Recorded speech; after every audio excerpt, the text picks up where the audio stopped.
Let's go! You ready, Carla? Ready? All right, hello everyone and welcome back to another 5K tennis discussion. Today is Tuesday, February the 11th, 2020. And we wanted to start today's show with a topic that we touched on the last show. Yep. You remember it? Well, if you missed the last show, I'll try to flash a little link to connect you to that on the top of the screen.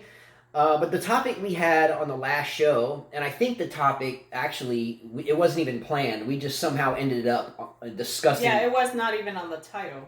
It's not even on the title. I'm looking at it. Yeah, so what occurred on the last show, if you don't watch it, Carla and I were kind of, talking, and we got off on this tangent about the Hall of Fame, the Tennis Hall of Fame. We brought up a couple of players, not picking on these two players, but we just brought up two young players. Naomi Osaka and Bianca Andreescu. And I just was talking and I brought up something and I said, I think in the show, something along the lines, if a player like Naomi Osaka or Bianca Andreescu, or any player for that matter, jumps into the game of tennis, spends a year or two on tour, 3 years on tour, and their career abruptly stopped, and they had won a major or two along the way, would they deserve to be in the Hall of Fame? And I forgot how it even came up, but it created a really good debate between a group of us. Respectfully, I'm going to name the people that were in this kind of group. It's Carla, myself, Furzy09, Mike Walker, what's up, Mike? And this guy, 1000. So the five of us for the past day and a half have been really, professionally and objectively, I think, voicing our opinions about this. So let me postulate the thesis here one more time. If a player such as, not picking on these two, but with the likes of Bianca Andreescu or Naomi Osaka, let's say their career stopped right now. They're done. They decided not to play anymore. Their career is over. Would they deserve to be on the Hall of Fame?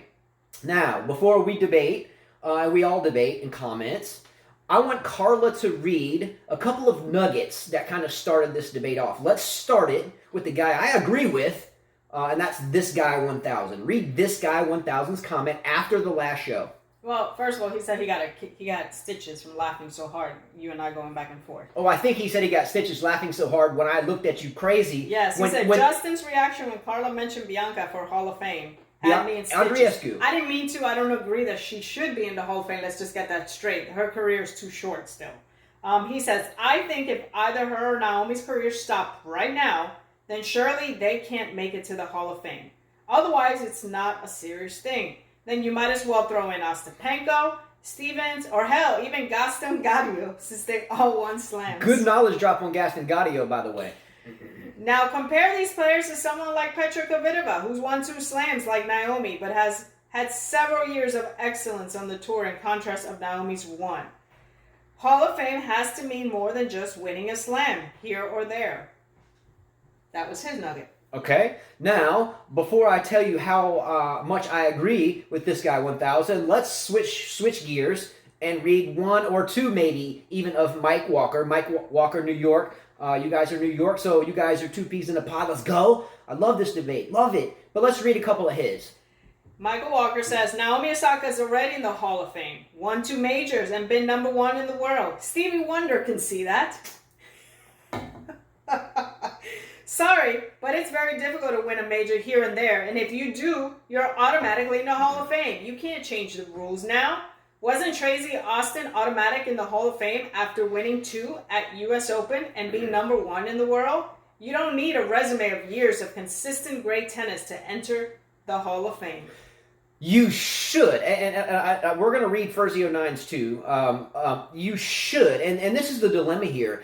Is it too easy to get into the Tennis Hall of Fame in retrospect with other sports? Football, baseball, I don't know how cricket works, but rugby, some of the bigger ones on the globe, hockey, okay? But let's read Furzy09's that got thrown in the mix there. It's the Hall of Fame, not the Hall of Merit. The moment Chang got in, anybody came. Michael Chang. WTA is even worse. Majors are free for all. Any inconsistent player last 15 years, Ostapenko, Kenin, laugh out loud. So then Michael Walker says, Chang was number 2 in the world. Extremely consistent. Won a slam, won many Masters 1000, and got to several slam finals. You say he didn't belong to the Hall of Fame with that resume?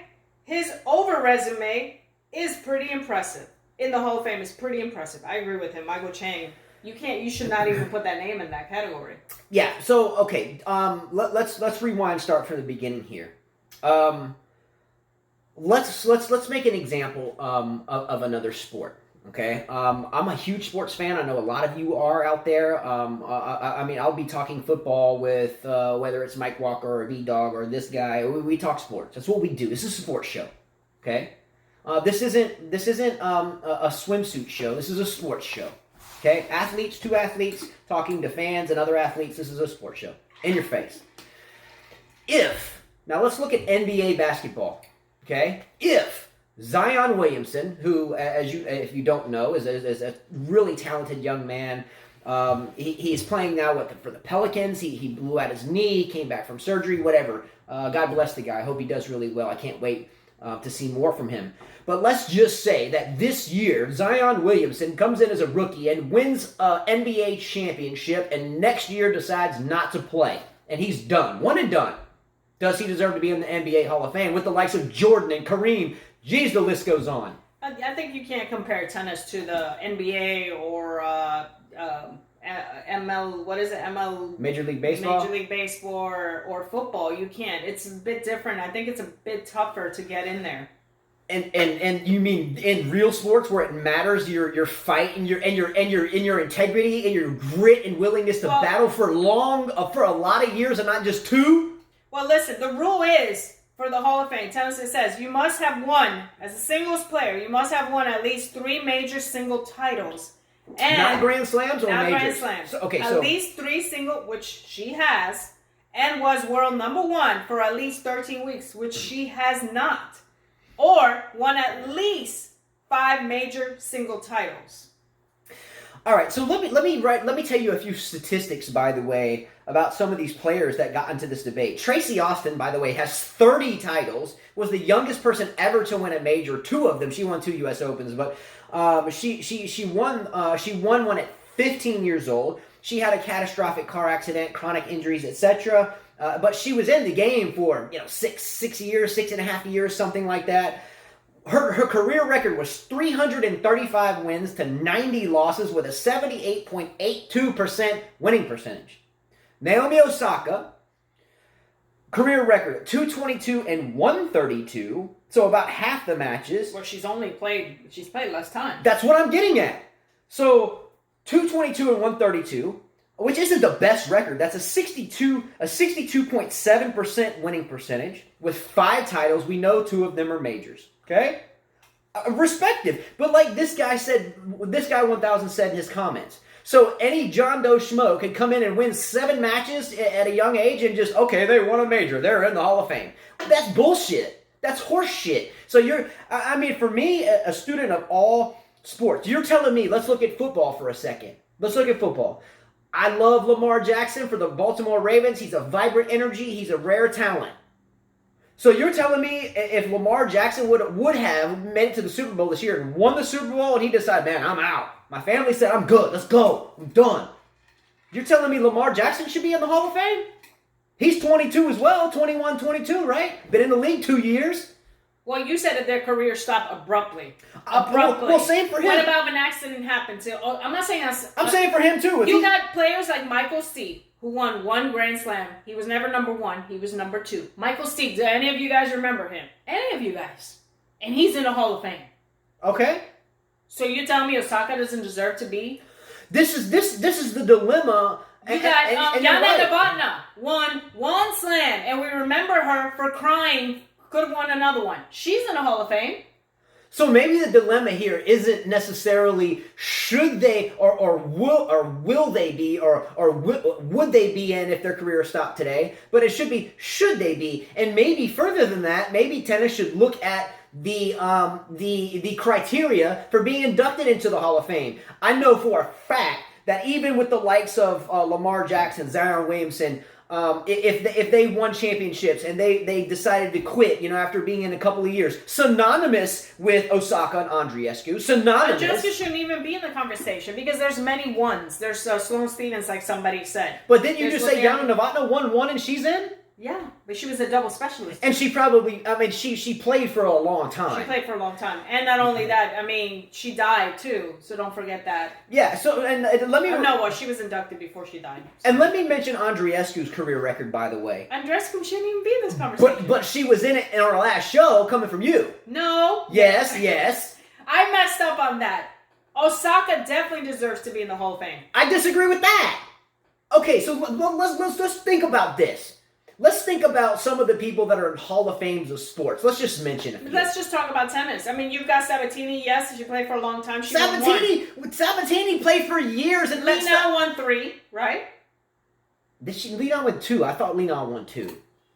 You have to check that. I thought Lina won 2. I think she won a French and a U.S. Right? I might be wrong there. But look at this. You got a 22-year-old Osaka with a winning percentage of 62.7%. With only 5 titles, I get 2 of them are majors. I get it. Highest ranking was number 2, and she won 2. I get it. But you're telling me a 22-year-old girl, no disrespect to her. They won't induct her now. It'll take years and years and years. First of all, they got to wait 5 years after they retire. I think it's bullshit if she... Again, the context isn't about Osaka moving forward. Or Andreescu, or Tracy Austin. Okay, here's Lina. Hold on, she's inducted. She has 9 career titles, whereas Osaka has 5 and 2 Grand Slams. And was never number 1. I think there's a bigger picture, though. There's a bigger picture that you're missing here. The bigger picture is here we are in the world of sports. We're a bunch of consumers that lap up what we're fed. The Hall of Fame thing, though, to sports fans is important. It's important. It's damn sure important. When Joe Montana and Steve Young got elected into the Hall of Fame as a diehard 49ers fan since birth, I was like, what's up? And how many of you watched the Tennis Hall of Fame ceremony? That's the whole point, what you just said. Does it even matter? How many of you guys watch it, really? Does it even matter about the Tennis Hall of Fame? You go back, there's a lot of people inducted from like 1910, 1920 that you wouldn't even know. But look, I have to take your statement and rip that one apart on the 1920s deal. When I was a boy, my father... Well, a lot of these people are not even tennis players. You know, they do also commentators and stuff like that, right? Well, they add more to the game. Yeah, contributors. Yeah, I mean, I think that the IMG Academy sold it to Bollettieri. I think Bollettieri's in the Hall of Fame, and really he's a great coach. He deserves to be in it. I mean, so is Don Shula in the NFL. Bud Collins is in it, too. He deserves to be in it. So... I lost my train of thought on the 1920 statement. In the 1920s, the world was a different place. Now, when I was a boy, all the other kids went out and, played all day, in the summer when they got out of school and stuff. And I played, But there was always an assignment for me as a boy when I got up in the summers. I'd eat my cereal, whatever. There'd be an assignment for me at the kitchen table. And I would do that assignment. What's up, Mom? Because she can vouch for this. So I would sit down and I have to handwrite my assignment. And then I would have to have it proofread. And then I would rewrite my assignment. And then we would type it. And then we would be done. And then once I got done with that, I could go outside and play. Sometimes these assignments took a week. But a lot of the time, it was about players from the 1920s, the 1930s. Yes, and some of those players had more integrity than anyone has in the game now. Have you looked at how many inductees? It's not many, 257. Well, there's a small number. Well, if the criterion remains... It's a small number. If the criterion remains as low, especially on the women's side, now... Hey, I can show up, and now in the context of this conversation, the context of this conversation isn't about looking forward. It's hypothetical. It's not necessarily, it's kind of fictional. If Naomi Osaka, if Andreescu's career stopped today, and they are like, hey, peace, I'm out, I'm successful, I'm good, forget tennis, I'm done. Would they or should they? I understand, would they be, but should they be? And I disagree totally. You're going to mention players like Goran Ivanisevic and Michael Steek and all these other players. Philippoussis. Is Philippoussis in? No, why would he be in that? Well, he made a Wimbledon final and lost to the mighty Fed. But he had a short career. That's all he did. Okay, so what I'm getting at, you just said it. So he had a short career. That's all he did. He didn't win a slam. Well, but again, hypothetically, just because you win a slam and you have an ultra short career... I like Michael Walker's comment. You guys are crazy. He makes another comment. He says here, I have to find it. You guys are crazy, man. This is a good one. He says right here. I'm with Tennis Guy 1000. You know that from competing from junior tennis, anyone who makes it to professional level is an incredible player. And to excel at a professional level like Chang did at 5'9", well, he's talking about Chang. But just to be a professional tennis player is tough enough. Well, to win a slam is tough enough. 2 slams? Back to back? I get that. I get it. It's difficult. She wins the U.S. Open against Serena. Then she wins the Australian against a player who will be in the Hall of Fame, Kvitova. Okay, did not Serena just come off of having a baby and still hasn't shaken that weight off? Number 2, didn't Kvitova get jacked off with a knife in her hand or something? Did she get stabbed? Yeah, but she got over that. She was in the finals, so she's not a good player anymore? No. Okay, that was stupid. I take that back. Don't shred me too hard for that one. That was from the hip. But you cannot tell... So Andreescu slam does not count because she played a Serena that was overweight. But it's not good enough to put her in the Hall of Fame with the likes of Steffi Graf and Chris Evans. So Kerber? What about Kerber? Why do we got to bring up... I didn't even think about Kerber. Okay, Kerber's... Okay, let's look at it. She has 3 slams. Kerber's got 3 slams. And has been number 1. She's been around the game for a long time. Yeah, she deserves to be in. But I mean, come on. What's her name? Oh, you frustrate me.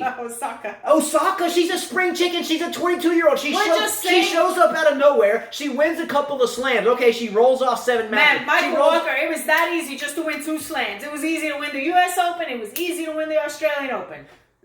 Okay, so it was easy for Tom Brady to win 6 matches. I mean, hell no. It's difficult for any player to be in a sport. Not just tennis. That's my point. It's difficult. No. It's difficult for any brother or sister coming from anywhere to play a professional sport. They're training. They're putting in work. And look, in the NFL, when you're like a 3rd ballot Hall of Famer, like Terrell Owens or something, I get he was outspoken, whatever. What did it take Terrell Owens like 3 ballots to get voted in, or 2 ballots? Homeboy's like an NFL icon, was around for years. I admit it's tougher in other sports. Jeez, man. Nobody's denying that. The Hall of Fame is a joke in tennis. If that's the case. If you think that we're fighting about Osaka, she might not even be inducted. There's only 200 plus in there.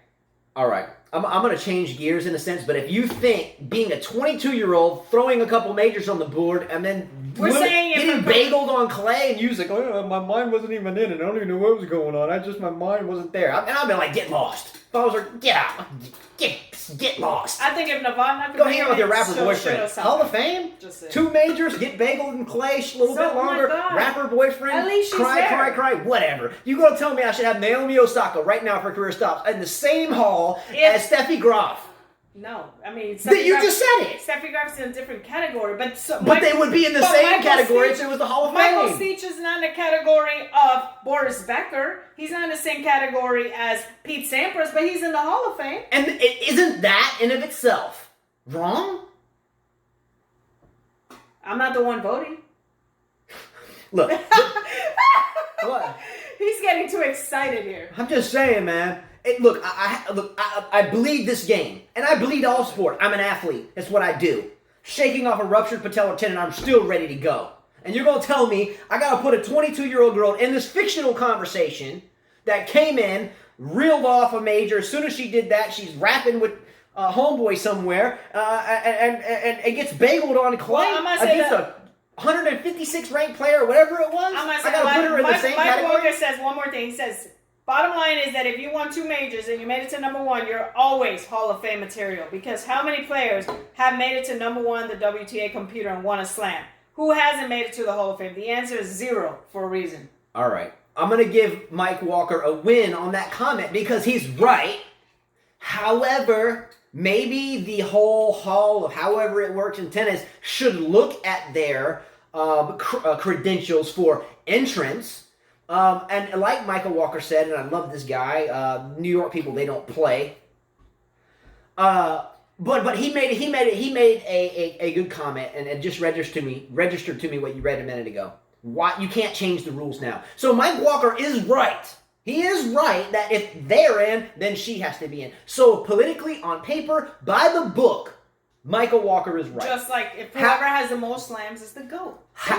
Okay. However, morally, myself, I know, and tennis guy or this guy 1000 are correct. You have to be stupid if you don't think that it's too easy to get in the Tennis Hall of Fame versus every other sport. I don't think that she's going. I'm not saying that she will be, but that she should be. I mean, winning a couple of majors is better than being in a whole bunch of semifinals and never winning one. Great topic. And being a great person. I'm just saying. Love this topic. Loved it. Had fun with this one. That's what I like about this. Let's go.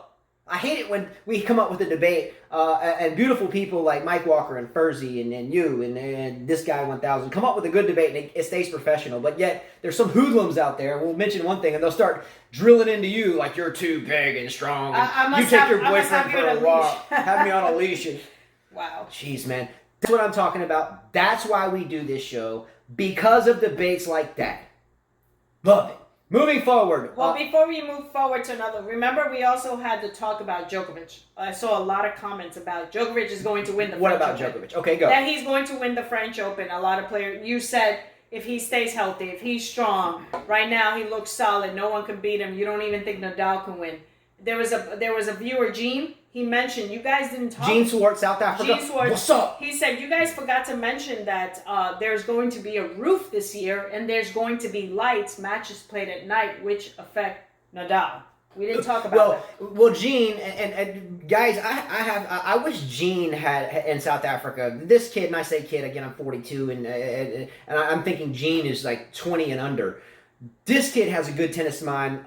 He really does. He writes some really big time stuff. Homeboy should have like his own deal. I think he was alluding to, though, because of the roof, it might change conditions. Right. Well, there was somebody who left me a comment. I've never heard him make a comment, not on YouTube. He left it on one of our social media platforms. His name is Christian Bunel. He says, "Hi, Carla. Hi, Justin. You forgot something very important this year for the French Open. The roof and night sessions. FYI, all quarterfinals, women's and men, will be played on center court this year. Unfortunately, in Paris, the weather at this period of the year is not very good. I am living in Paris, so I know it. And the conditions won't be the same as before. By the way," he says, "Rafa said no way he will play at night. I don't think that he will have the choice. All the pundits in France and former players said that it will not be anymore the same tournament with these conditions. Roof and night sessions, and a lot of them said, with those conditions, this will favor Novak more than anyone else." And I agree with that. Let's go. Once again, for your show, that's a lot of fun, especially with Justin Rents. Let's get down. So I like this comment. Now I have this little thing, and I won't flip it over yet. But did I just hear that Rafael Nadal, no way, would play nighttime? Do you not want to play nighttime? You don't want to play nighttime, little baby? Then you get the asshole merit badge today. You gonna tell me you're gonna get your panties in a wad because you don't want to play at night? Well, who gives a shit? Look, if they have a roof, great. The fans don't have to get rained out and go home when they spend tickets. But if you're too pissy, cheap, and picking your butt too long to get that negative butt crack juice out of your butt every time you serve, if you are going to be too good to play at night, no way. Because you're too scared, you might not get to your 20. Well, then just get lost. Well, then he says another thing. He says, as a French former player said, clay's a natural surface as grass and weather is very important. During night sessions, the temperature will go down, especially during this period of the year, even if it's sunny during the day, and the rebound will be lower according to them. So that's why Rafa doesn't want to play during the night sessions. And of course, this won't suit Federer, also lower rebounds. And maybe he won't enter this year's French Open. As I said, there's a lot of rain during this time, unfortunately. Federer's not going to win another major anyway. If he were to, it would be Wimbledon, but that's not going to happen. I think he's here because he wants the gold in the Olympics that he missed out on because of Andy Murray. I'm here because I don't want to get fined. I'm here because I don't want to get fined. I'm here because I have the Roger Federer Foundation. I need to continue to contribute to that. I'm here because I signed a Uniqlo agreement for umpteen millions of dollars, so I need to show up. I'm here because I've already committed to be, and I don't want to bow out like Nick Kyrgios does out of tournaments. Or, by the way, like Bernard Tomic did at the New York Open, getting just trounced in like 39 minutes. Anyway, but Rafael Nadal, come on, man. Yeah, come I'm on, sure dude. Sure, he is. I'm not gonna play. He is used to playing in a certain type of condition. Well, suck it up. Things change. I didn't know that. I did not realize that there were going to be night matches, but I still give him the edge over everybody. Suck it up, Rafa. Get your pants out of your ass. By the way, we have some boxers or something. Stop talking about him like that. Wear a butt protector. Might give you some more sweat coming out the head. Anyways, Mike Walker, I have to agree with you. Everybody's like, hands down, Novak's going to win, blah, blah, blah. Don't be surprised if he goes out to somebody we don't expect him to go out to. Okay. Oh, God. Can I get your coaching mind for a second, Carla, please? Yes. Play is different. your coaching mind, not surfing. Can we just speak as coaches for a second? Sure. Straight up coaching. Yep. Like if we have a new student out there and you're Yes. on one side and I'm on the other, and we're dissecting their game to see where we start. Yes. Can I get that, Carla, for a second? Yes.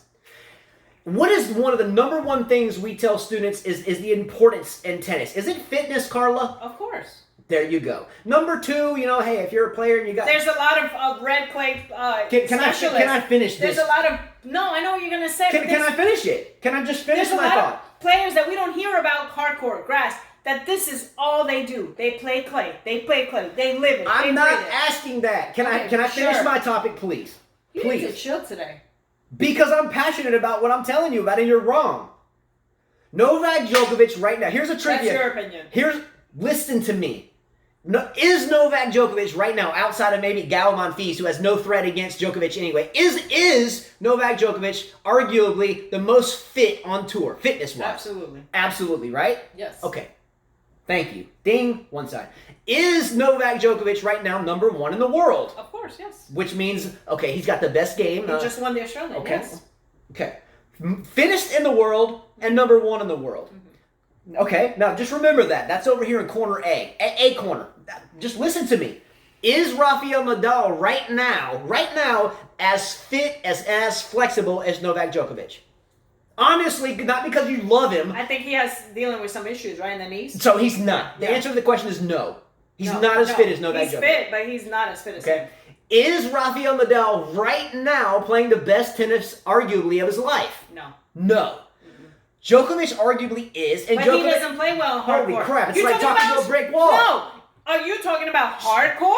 I don't care or are what. you talking about clay? I'm fixing to get there. Oh my god. So if you have the fittest, arguably, in the world, and top in the world, and you have someone that's not 100% fit, and is not number one in the world, surfaces change everything. Is the surface of clay enough to throw that much of a percentage from everything in your corner? Absolutely. So you're telling me... Absolutely. Especially when you're facing people that's all they play on. Yes. Djokovic has won the French already. You tell me he's never played a match on clay? One time. Okay. Who did he beat? Who did he beat in the final? I don't even remember. So shut up. Who did he beat? Exactly. Who did he beat? No, was it Tiem? No. I forget who it was. We don't even remember. But either way... I think it was Andy Murray. I don't recall. See? Exactly. Can you find that out? He's got one. Can you find that He's out? got one. If you tell me that Novak Djokovic has 5 French Opens or even 3, then I would say yeah. But he's got 1. Can you find that out? You know what I'm saying? Jeez. All right. Moving forward real quickly. World number 22, Grigor Dimitrov takes out Denis Shapovalov in Rotterdam. We can never forget about Grigor Dimitrov. However... Murray. Okay, good. Anyway, we'll squash it. People are foolish. People are foolish to think Novak Djokovic. I'm not saying he's a shoo-in to win it, but because... That's my point. He's not a shoo-in to win it. I'm not he has to be the favorite. Now, can we was go the forward? favorite. We're going to beat this horse all day. Oh my gosh, go ahead. My point is that Novak can lose in clay. Any other surface, I would have to agree with you guys. Go ahead. All right. As now everything else we're going to talk about is going to seem unimportant. Oh, it's important that Shapovalov lost. Dimitrov beat Shapovalov in Rotterdam. I think it was even a first-round match, wasn't it? Anyway, number 22 in the world and number 16 in the world. And I may have the round wrong. Denis Shapovalov, if he wants to be, in the elite of the world, he has to find a way to win more consistently. However, we're all naive if we want to write off Dimitrov. Dimitrov at one point was baby Federer. I used to put him on my fantasy team all the time, and I would lose miserably, and I stopped. I know Rahesh can vouch for me on that one, but I stopped. But it's not a shock that Dimitrov beat Shapovalov. I think what needs to be done with Shapovalov is he needs to find a way to win more consistently. Mm-hmm. Do you understand what I'm saying? Yes, too bad. Shapovalov here started really good at the ATP Cup, and then all of a sudden, here he goes into his first Grand Slam, right? Loses first round. We did not expect that. He loses to my man, Ironman, by the way.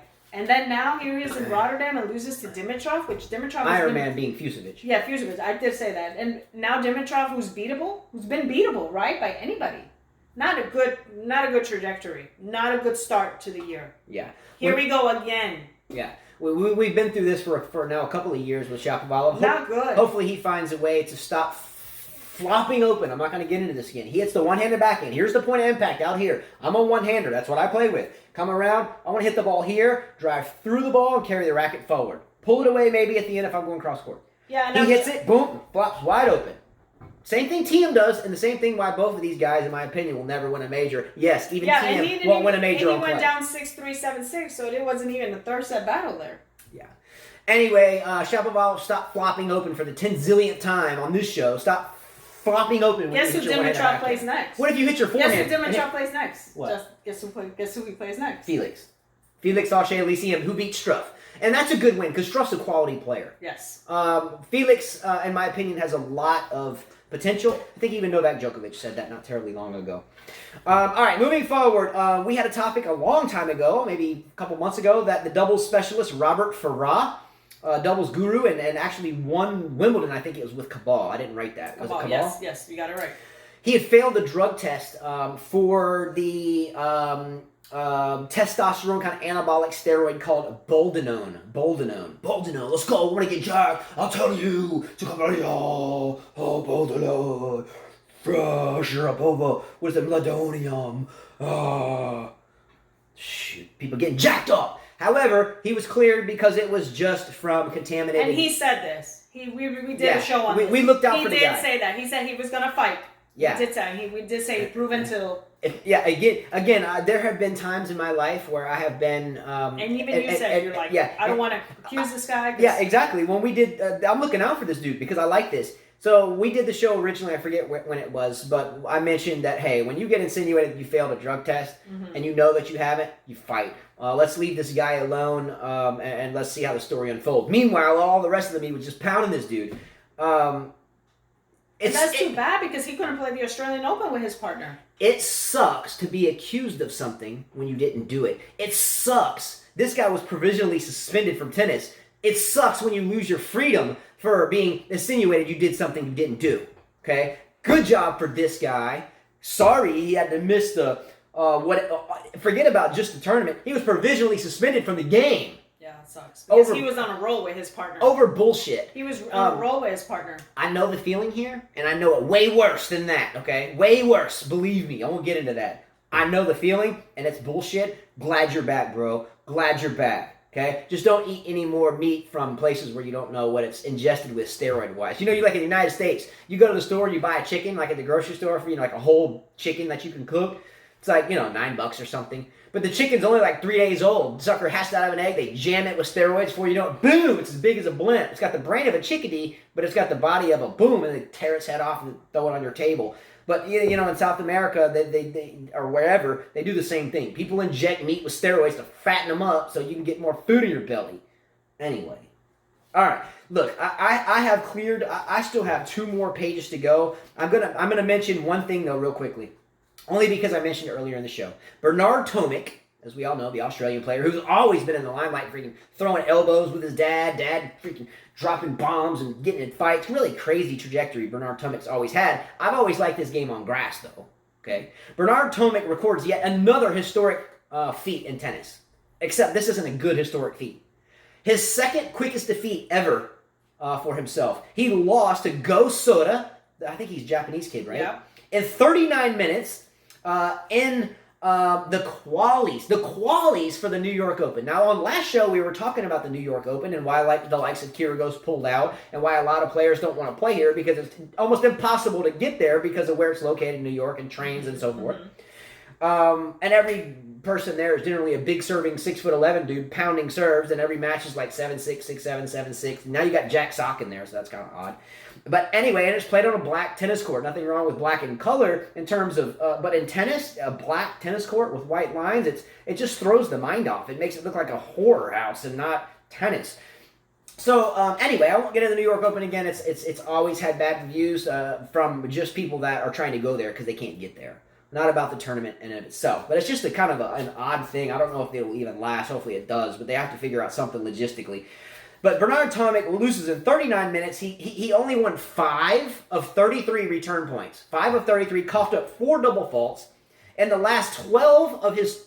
the last 13 tournaments he's entered, he has been through qualies. The 12 of the last 13 tournaments, he has not made it into the main draw. Yikes.